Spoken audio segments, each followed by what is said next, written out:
Morning everyone, and happy Wednesday to you. Welcome to another Shawnee PD Storytime book reading. And we've got a real classic book for you today, The Very Hungry Caterpillar by Eric Carle.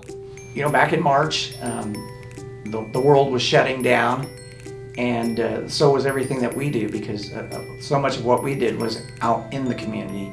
And so the idea kind of came up. Of course, I've done this a lot over the years, is read to classrooms of kids. So I had that in my background, so I knew I was going to be able to handle that. But what if I bring some books from home and we just read a book, you know, and put it out on Facebook Live? We started doing that, and it became very apparent, especially at that time, there wasn't a whole lot going on. Schools were shut down. People were searching, I think, for things to do, and so we noticed that we were getting a lot of actual views, live views. You know, early on when we were doing it, it wasn't uncommon to see 75, maybe even up to 100 people watching it actually live. However, we've noticed that the stories and the videos, I mean, they live out there on Facebook, and so they continue to get hits and visited.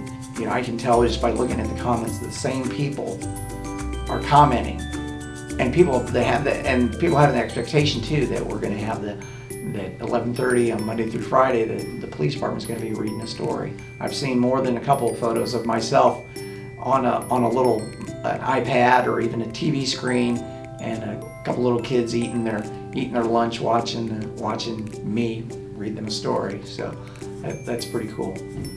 It gives us an opportunity to engage the public in a way that they don't normally see law enforcement. We like to present the positive side so they understand who we are, not necessarily just what we are. You know how many people you have out there, but you just don't know what their story is. Is it just to appease the small one at home during lunch, or is it something used at bedtime to put somebody asleep? It's our numbers reached. We kind of look at it as more of a how many people have we impacted. You know, when we first started reading, you know, a couple of us within the office had books at home, and we brought those books in. Pretty soon we had a pretty good little library, but we quickly exhausted that library. So I reached out to a contact that I had at the Johnson County Library.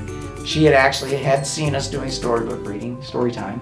She was able to give us a supply of books, and of course we went through those in about a month or so. So now we're on our second batch. This time I picked up 3 bins about 3 weeks ago of books, so we're set for a little while. Well, early on, one thing that happened probably within the first few weeks of reading our story time was that I got a package one day. It was from someone in New Jersey, and I'm like, okay, well, I don't know who she is, and I didn't order anything. I don't know what's in here. So I opened the package, and it's a book. It's a book about Roscoe the canine cop. And I think, wow, she's in New Jersey, and she saw us reading a story, and she's sending us a book. And there was a nice note in the front, and, you know, thank you for doing this. And so I thought, well, that's really cool. And I glanced at the book, and I'm thinking, well, we'll read this book next. And then I noticed that the author was the person who had sent us the book.